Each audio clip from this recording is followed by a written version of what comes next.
All computer programs and websites that require a password to log in store those credentials in some type of database.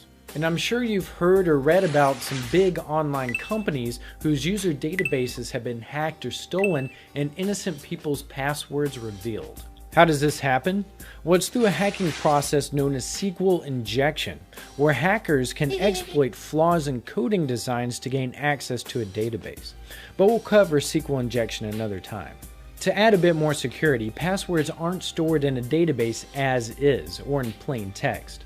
Instead, most programs now use some type of encryption method to convert the password to some type of illegible gibberish, also known as a hash, before storing it. So even if someone breaks into the database, they won't immediately have your password. All they'll have is gibberish. Some of the most popular types of hashing algorithms are NTLM, which is used by Windows, MD5, and SHA-1. To see a couple of these in action, you can visit this website and then just enter in a string to see what each algorithm converts it to. But as I'm about to show you, even these hashes are hackable. If you're able to get your hands on a password hash through SQL injection or otherwise, then you can use special software to reverse the encryption and find the password. One of the more popular types of password cracking programs is Kane-Enable, which you can download from here.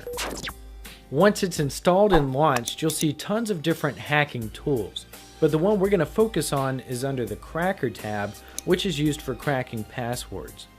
On the left, you'll see a list of different types of hashing algorithms. Let's select NTLM hashes, for example, which is what Windows uses to encrypt passwords. To import hashed passwords, click on the plus sign and select the first option to import hashes from all the users on your current computer. Otherwise, you can import hashes from a text file or a database file, and then click Next. A list of all the accounts on the system will pop up, and our area of interest will be the NT password column. If it says empty, that means there isn't a password on the account. If it's blank, then it has a password. So right-click on the account that you wish to crack, and it will give you different cracking options: dictionary, brute force, and cryptanalysis attacks.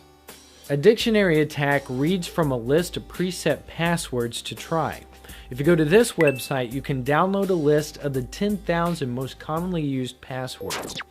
And then select the dictionary attack in Kane-Enable, choose NTLM hashes, and then right-click in the dictionary box to add this file to your list.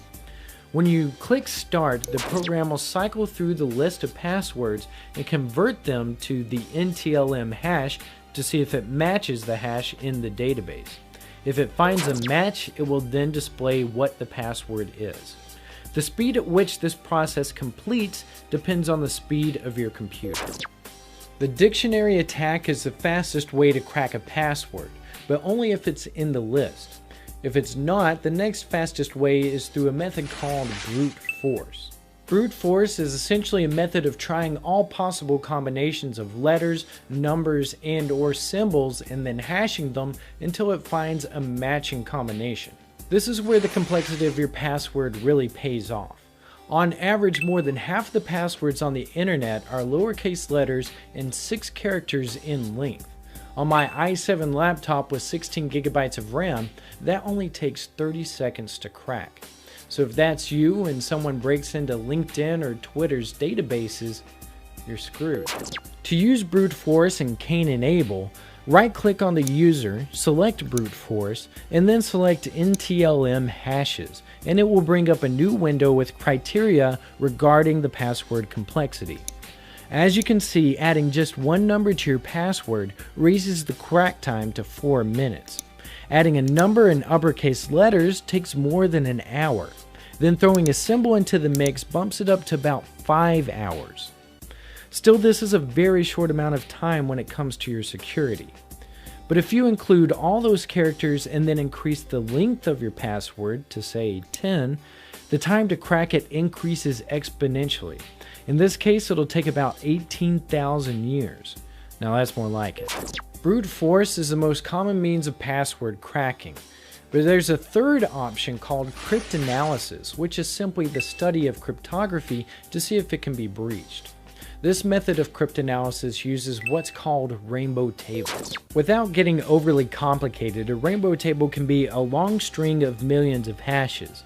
Then the rainbow table will take a smaller pattern within the original hash, known as a reduction function, and search for that instead of searching for the entire hash. The benefit to this is that it can be a lot faster, assuming you have enough memory to store all the hashing functions. And you can find rainbow tables to use by searching for them on Google.